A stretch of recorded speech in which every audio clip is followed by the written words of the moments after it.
Okay, welcome to this exclusive interview with myself, Archie Brown, joined by Clive Tyldesley. Clive, thank you so much for talking to me today.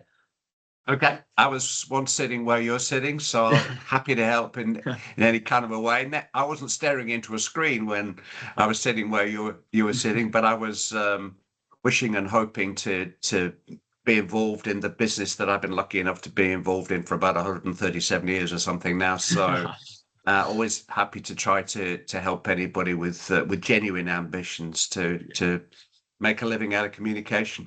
Fantastic. So, of course, on that, you've had such a prestigious career. You've commentated on several Champions League finals, FA Cup finals. You work for the biggest companies in world sport. But I wanted to kind of get your thoughts of the importance of, like you've just said, younger people getting involved in terms of commentary, in terms of journalism. What are your thoughts on that, and how important is integrating the younger generation into the industry? I think the most important word that you've said so far is journalism, which is a kind of an old-fashioned word. I'm happy now that I am doing some lecturing at University of Salford in their media departments, that journalism is still an active word in terms of preparing young people for a career in communication. I think the way that we communicate with each other has never been more important than it is today. Communication is being compromised and sabotaged on a daily basis because of the advances in technology, even in the last 5 years, let alone in the last 50. It's fascinating to try to chart where people are getting their information from, how accurate and balanced and journalistically sound that information is. And whilst football is, as Jurgen Klopp said, the most important of the unimportant things, even the way that we communicate within this field, I think, is important. I think it is getting fudged by commercial interests of one kind or another. People use our loyalty to our football clubs, our love of the sport, to try to sell us things, not just products, but sometimes ideas. And so I'm as fascinated as I've ever been with the importance of how human beings interact with each other. And that essentially is the business that you want to get involved in, and I've been involved in for all of these years. Yeah, absolutely. I mean, of course, you've had such a, as I mentioned before, your career's been, so long, and you must have seen so many incredible moments and, commentating on so many incredible things, teams winning trophies and that kind of thing. But I wanted to ask, in terms of more of a personal level, what kind of traits start when you first started as a commentator, have you seen that have kind of faded out, and the newer commentators and a newer generation? What are some traits that you've kind of seen a decline of, and you kind of think should be on the rise again? Well, media creation and consumption changes by the hour. It maybe used to change by the day, but it's always been an evolving thing. There's always been an element of trial and error. I think with any broadcast platform or a channel that has had the rights to a major football tournament or league, there's always been an element of experimentation. It was in the summer of 1992, really, that Sky Sports became a big player in this space. The old B Sky B, the summer of 1992, I was working for ITV, and suddenly they lost all the football rights, and I had to try and dig an escape tunnel out. And fortunately, the BBC took me on for 4 years in that summer. And by the time I went back to ITV in 1996, they had Champions League rights and were still covering the World Cup and European Championship finals. But even then, there were innovations that we now take for granted. Some of the resolution on some of the cameras had changed markedly with Yeah. Sky's arrival in the marketplace, and kept lifting the bar. And as somebody who's working with pictures, when you're fortunate enough to work in television, the first thing you've got to recognize is that it is a visual medium. Those pictures are the most important element. You are not as important as you were when you were a radio commentator. Nothing like as important. Got to get your vanity around that and go and follow the pictures. And when those pictures are improving and the axis is improving, it's very difficult to relate how regular, how routine, how normal. Just the shots of the players in the tunnel prior to the game. I mean, that didn't exist in 1992. It's not that long ago. Some of the famous commentators of that era are still have a fame, even though John Watson has left us now and Brian Moore has left us now. They in many ways set the standards for the modern commentators, and in a lot of respects, the actual art of commentary hasn't changed a great deal from when they when they called the games. And I'm all for change. I'm all for innovation. I'm all for progress. But I think probably what my age and my experience have given me is that kind of journalistic curiosity, that kind of editorial nous to say, okay, I hear what you're saying about three-person commentary team. I hear what you're saying about fan commentator, somebody who's clearly a Manchester United or Liverpool person commentating rather than a neutral. I hear what you say about having a former referee as part of the team, but convince me it's better. Convince me it's better for the product, and most importantly of all, better for the viewer, better for the customer. If you can convince me that a three-person commentary team is better than a two-person commentary team for the viewer, then I'll start to buy into it more than you can hear in my voice. I'm buying into it at the moment, and that's my big gripe with the kind of change that's being made at the moment. I think there are fads. I think there are people kind of following a hunch rather than really sitting down and asking themselves and maybe asking the audience whether this is something that they really, really want. And, in an era when data is so prevalent and so important, when you can work with focus groups to try to find out whether what you are doing is going down well or not, I do have my real reservations about whether some of the changes in commentary that we've seen, particularly in the last 5 years or so in the podcast era, when it's become more and more conversational, whether they are actually what the audience want or not. Yeah, of course. I mean, you mentioned there about kind of how it used to be and how it is now. Doesn't sound like there's too much difference, as you mentioned there as well. I wanted to ask as well, Clive, obviously, when you first started, there must have been so many people that you asked for advice, just like I'm doing to you now. What kind of moment sticks in your head most? What is the bit of advice that you were given early on that you've carried on throughout your career, even to this day, that you think, okay, this has stuck with me and I'm gonna continue to use this? What main bit of advice would you say?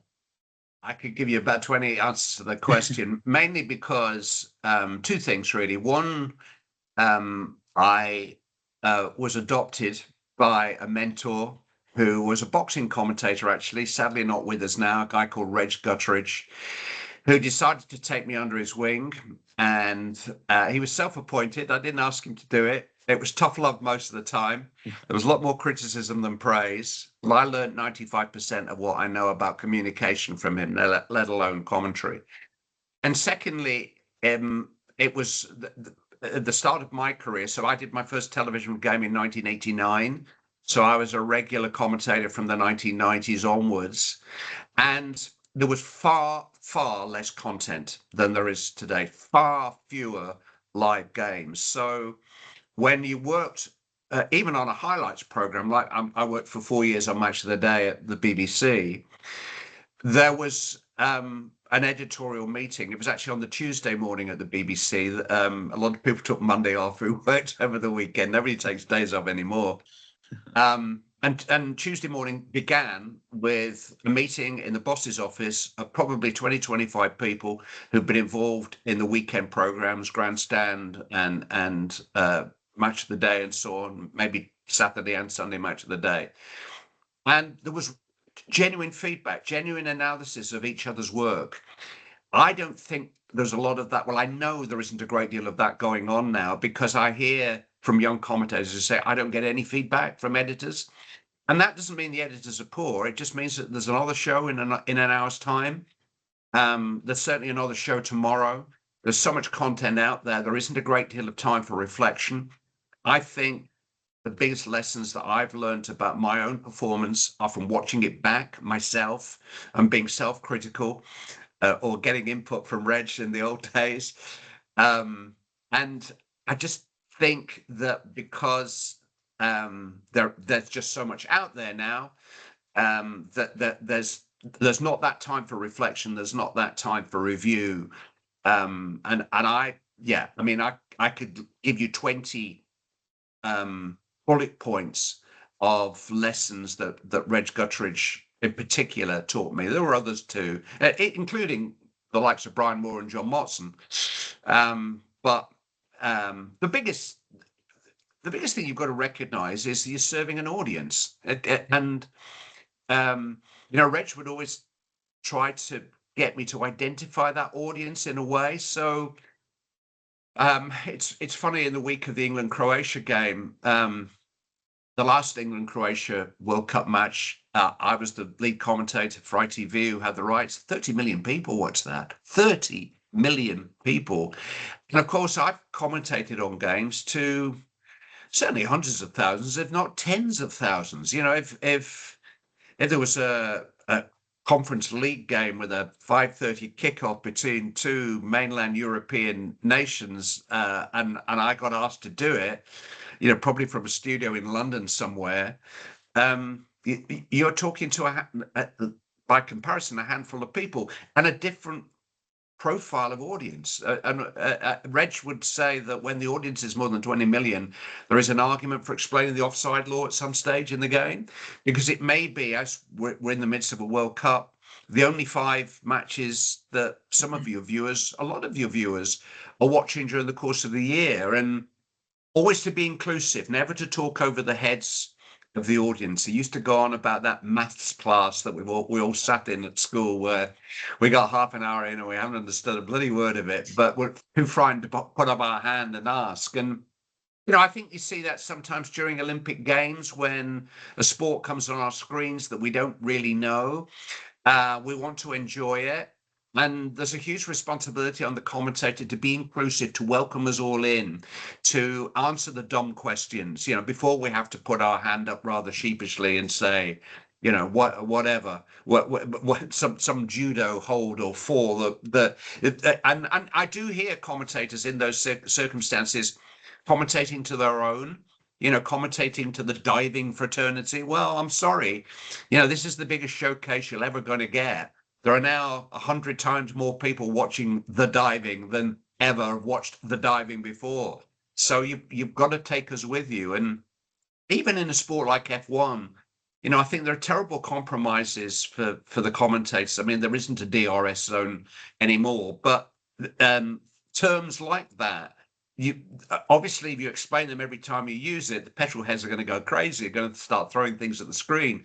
But there is an argument when it's the British Grand Prix and you've got a big audience, or it's the last couple of races of a season and the championship's still on the line, for explaining the offside law, for explaining the DRS zone, or whatever the particular judo hold may be. And that comes down to journalism, that comes down to editorializing, and that comes down to recognizing your audience and what they need from you in that particular given game. So, yeah, and even when you're producing content now, like you are doing, and a lot of undergraduates of media are doing, I want you to do that. I want you to be proactive. I want you to get your content out there, get your hands dirty, get criticism, but get exposure, get feedback. But you've got to recognize who you're trying to hit, who you're trying to reach here. And again, without sounding old and wizened, I think there's a danger sometimes. For instance, 5 Live always seem to be chasing a younger audience. Why?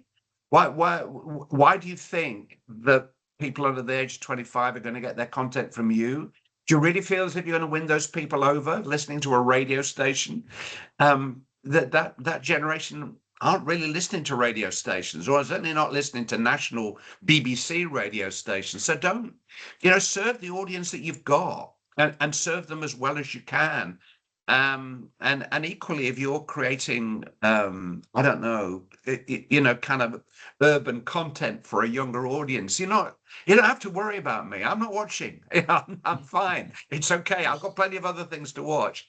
So, trying to be all things to all people is, I think, particularly in the 21st century, it's unrealistic. It's more realistic to find your niche in the marketplace, identify that audience, and serve them as well as you can. And that you've got to take. I mentioned it before. You've got to take all the vanity out of what you're doing. You're serving an audience. You're not serving yourself.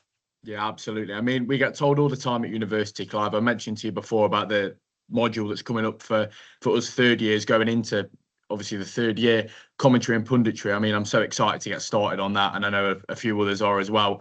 But in terms of another important aspect, storytelling, we get told all the time about, like you've mentioned, the audience, but also not only serving them, but telling a story as well. How important in football commentary is telling that story to the audience? Yeah, I mean, interestingly, I've just created some content which is going out, I think, tomorrow. I'm not a great, I'm not a great fan of videos of commentators commentating would be an understatement. I don't get it. I don't understand why anybody would want to watch a video of me watching a football match. They want to watch the football match. They maybe want to listen to me, but pictures of middle-aged men sort of frothing into, I mean, why? What? It's one of those things that I don't think anybody's actually asked, why would they want to see that? It's a certain interest in content which shows where we sit, what our view is, what technical equipment we've got in front of us, how I use my commentary notes, and that's kind of what I'm doing the content on. But that is, that is the essence of good commentary, is to augment the content that the audience has got at hand. Now, obviously, in a radio commentary, all they've got is atmosphere. All they can see is what they can hear, which is the waves of the crowd going up and down. And so you've got to ride those waves a little bit, and you've got to be a storyteller. You've got to describe as vividly as you can what the audience can't see. And in many ways, I think it's a more exciting and more rewarding platform format to work in. I always say you commentate on radio with your heart, whereas on TV, you've got to use your head an awful lot more, because inside your head, you've got to be asking yourself on television, what can I add to what the viewers can already see? So storytelling as such is more important in radio. But all of that research that I do, that you see in my commentary notes and so on, I mean, hopefully I would never use more than about 10% of that during the course of a game. It's easy to do the research. It's more difficult to use the research for the benefit of the broadcast, to augment what we can already see, to improve people's understanding and appreciation of what they're seeing. But a certain amount of storytelling, I think, there is important, particularly if you're introducing new faces, new players, new clubs, new competitions. Then a little bit of background, I think, is kind of important. I mean, if I were commentating on these World Cup finals at the moment, in terms of storytelling, I think I'd be drawing quite a lot on my experience of being there in 1994 and working on the tournament there, and how different or how similar it was to the feel and the reach and the impact within the USA of having the tournament there. It's interesting that this tournament began a little bit in the shadow of what the New York Knicks were doing in the NBA championship finals, because exactly the same story in 1994. It was the NBA finals and the NHL finals, and they were both incredible stories involving New York teams which hadn't won for a long time, and a lot of the attention was on those for the first week.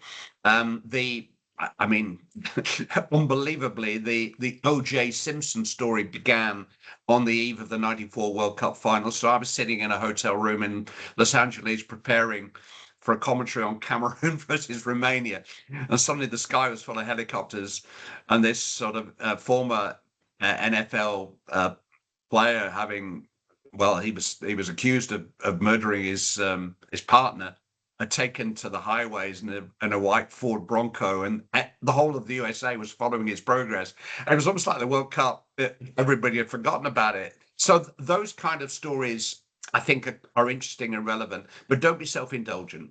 Ask yourself whether these stories really, really matter, or you're just telling them because you want to tell them. And I do think sometimes with stats and research, there should be a little crawler going across the bottom of the screen, which says, "I've bloody well done this research, so you're bloody well going to hear it." And that is not good commentating. You use the research, when it actually improves people's appreciation and understanding of what they can already see for themselves.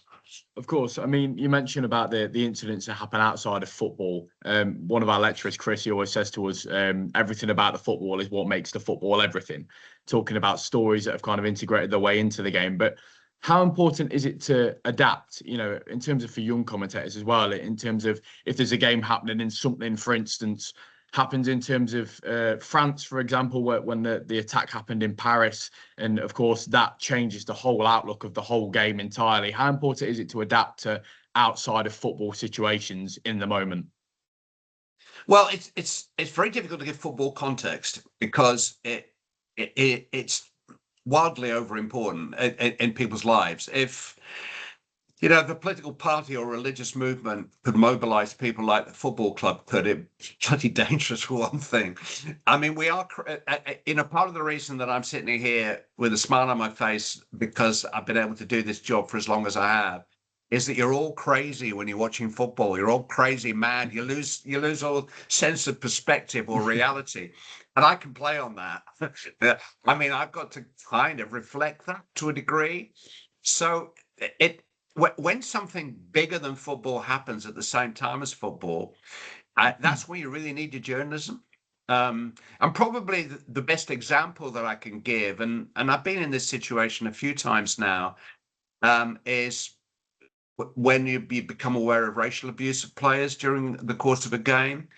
Or, I mean, even this year, I was commentating on the game when Prestiani upset Vinicius Junior in the way that he did, and that's where that journalistic background, which you really do need to learn, editorializing, trying to find balance, trying to be a devil's advocate, trying to get perspective on what we're witnessing here, trying to add context from your research and what you know.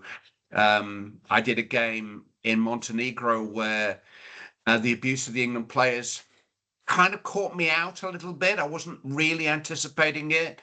A couple of months later, England went back to Eastern Europe and played in Bulgaria, and we kind of knew it was going to happen. So I was better prepared, really.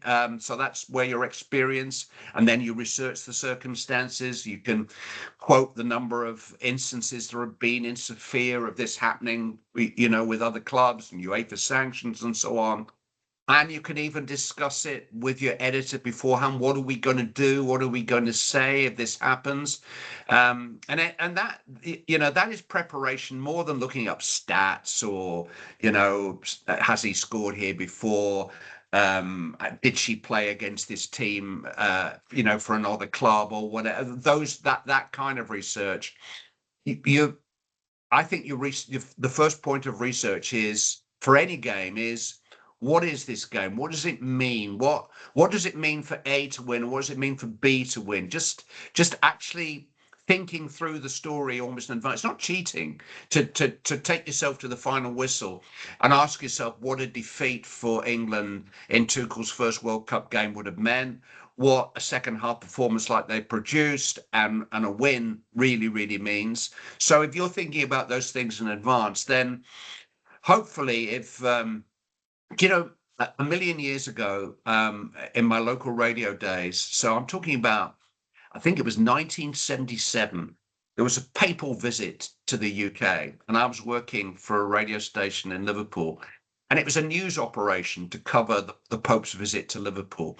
He was going to drive in an open top sort of motorcade between the two cathedrals, between the Anglican and the Catholic cathedrals in Liverpool, down a street called Hope Street. I mean, the story's lovely. It really is. And thousands and thousands and thousands of people were going to line the streets. And the news editor said, we want you, the football commentators, to be involved here because you're used to describing events and actually to give a little bit of a tutorial to our news reporters ahead of the event as to what they should do. And I gave them a few pointers: get to your vantage point, paint a picture in your own mind that you can describe of exactly what you can see, the buildings, try to find some words for the buildings, the weather, anything, whatever that you can create a picture. And weirdly, I'll never forget it. I just said, and then ask yourself what you would do if somebody runs out of the crowd and threatens the Pope or tries to assault him, and everybody sort of looked at me and said, well, our job is about trying to cover as many bases in advance as we can. And what you don't want at that moment is to suddenly start screaming, oh, no. And it goes back to one of the many things that Reg Guthrie said to me about how you react to a goal. If you're lucky enough to be the lead commentator for a fantastic goal, significant goal that millions of people will watch, amazing, incredible, fantastic's not enough. You've got to come up with something specific to that moment. And so actually, do prepare some thoughts ahead of a major final. When Kai Havertz scored for Arsenal, I had in front of me a file which not every commentator will have the time to prepare, maybe don't even want to prepare, but I had a list of the goals that he'd scored, in the semi-final, in the quarter-final, the goal against Burnley, which was kind of the title clincher, the goal against Chelsea, which had taken Arsenal to a Wembley final, the goal he scored 5 Mays ago for Chelsea that won the Champions League final. And it was all there in an order, an editorial order, so that once I'd reacted to the goal and come out with those moments which you can't script in the 7 or 8 or 10 seconds after the goal, could go to that. I called him Arsenal's golden goal scorer, the man who scores the goals that really count.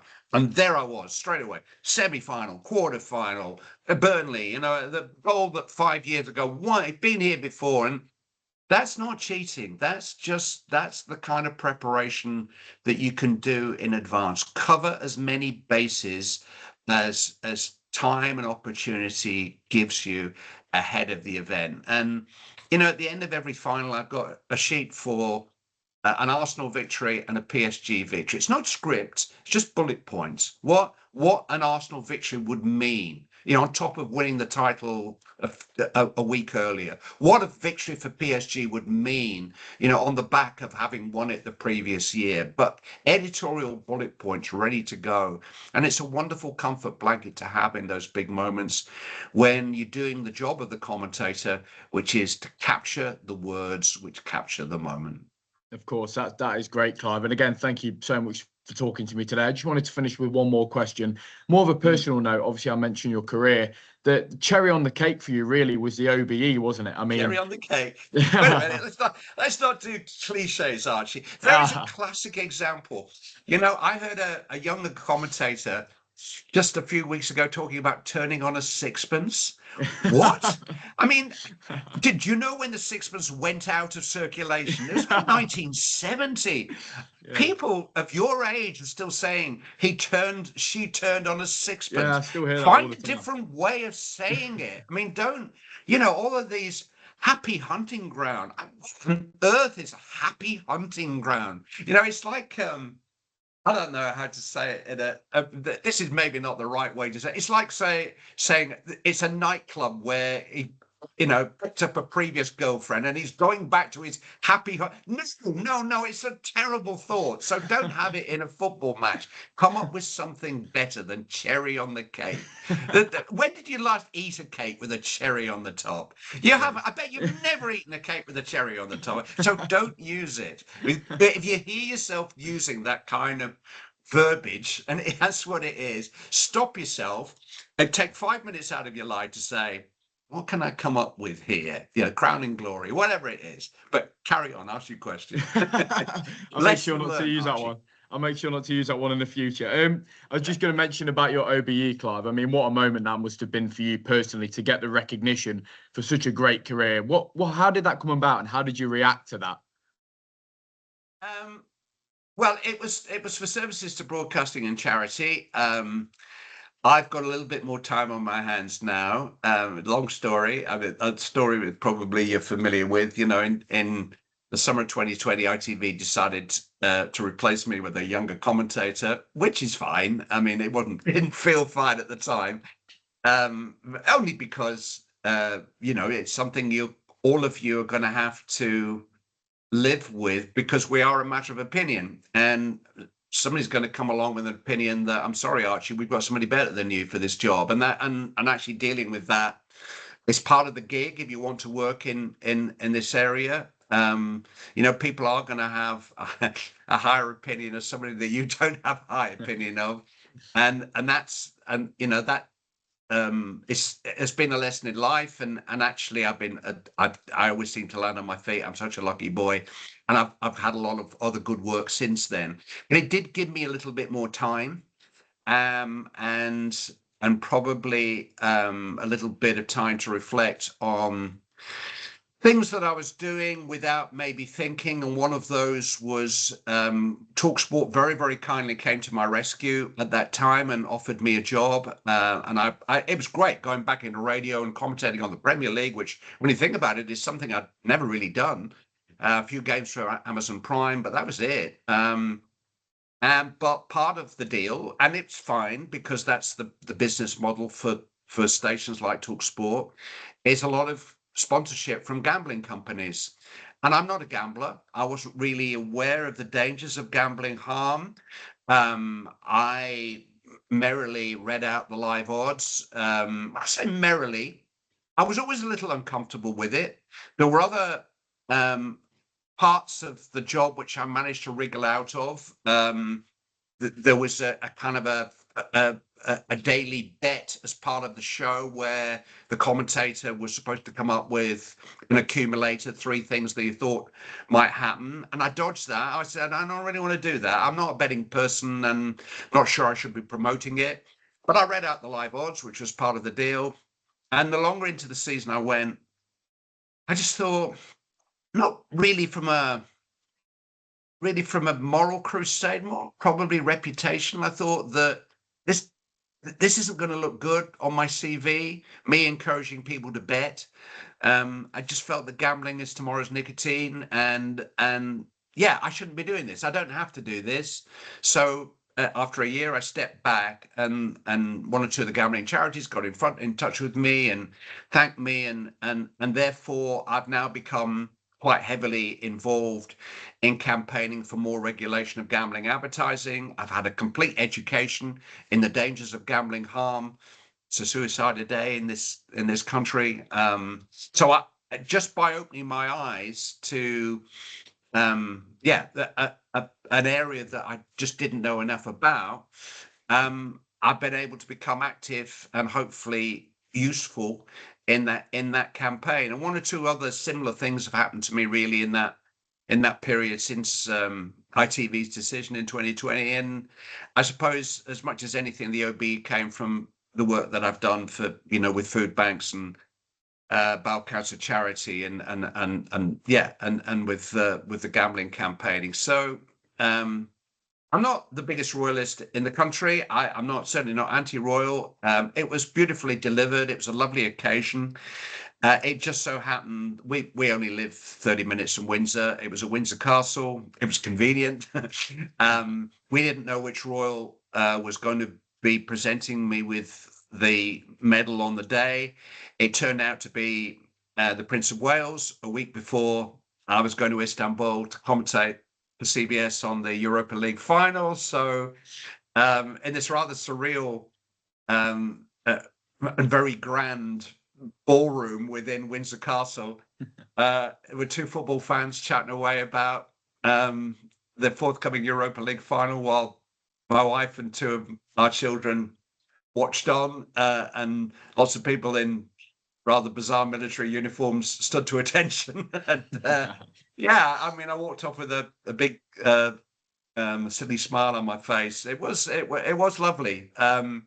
But probably if there's a lesson to learn, which I can pass on, it made me think about all the people that have helped me, A, have the professional career that I always wanted, and B, have given me the opportunity to do one or two of the other things now that have got my attention. And they're all team events. It's when you work with the gambling charities, you realize that however much you're giving, there are people with lived experience, people who are recovering addicts, people who've lost loved ones, who are giving 24/7 to these causes. When you work on a major outside broadcast, you've only got to walk into what we call the TV compound, where all the big vans are, where the director, the most important person at a live outside broadcast, sits with a big bank of screens to show all the camera angles that are available to him or to her, and you immediately see so many people who are doing jobs that are completely different to your own, but are equally important to the success of the broadcast than your own. The sound engineer, I've worked with 100 different sound engineers. I've commentated on a World Cup final with the best seat in the house in wherever, Berlin or Johannesburg, and I've had a sound engineer sitting next to me reading a book, because their job is to make the sound good, and he or she have got the headphones on, they've got the mix right, but they could take a leaf football, really. It's the World Cup final, This, yeah, fine, good book. This, yeah. Are you okay with the sound? Yeah, the sound's great, but you don't want to watch the game? No, it's a good bit of the book. This, okay, fine, sorry, you carry on. But they're doing their job, and they're doing their job as professionally and expertly as I can ever aspire to do. But without them, you don't hear me. Without the riggers who put up the gantries, it doesn't happen. And certainly without the people in your ear, the editor and the director, that's very much a part of the team. And whether you're working with one co-commentator or 100 co-commentators, again, I always have a briefing with the co-commentator beforehand as to what, how we're going to work. If it's somebody I've never worked before, what I want from them, what do they want from me, and so on and so forth. So what you will find, if you're fortunate enough to get out there into the real world and do this for a living, is you'll be part of it, and you'll be just a small part in an essential team. And so the most important people in your lives as a broadcaster, as a communicator, are number one, the audience. Number one, don't forget the audience. They're the most important people. Serve them. But number two, your colleagues, the people that you're working alongside. And getting a medal pinned to my lapel just made me think about lots and lots of people that I've been lucky enough to work with. I'm going to the funeral next week of a sound engineer who I not just sat in stadia with, but got up at 6 o'clock in the morning in a hotel to fly to the next match, to sit in a traffic jam in Sao Paulo or whatever. You're in the back of the car with this guy. He doesn't really kind of like football. What are you going to talk about? You talk about the world, talk about politics, talk about sound engineering. You're always part of a team. So yeah, get your big fat head around that, and realize that sometimes it's you that's out there getting the feedback, the abuse, the jeopardy of opening your mouth in 2026 in the social media era. And you need to make that clear to the people who are in the shadows, or important people in the shadows, that, the number of times I've said, I'm not saying that, sorry.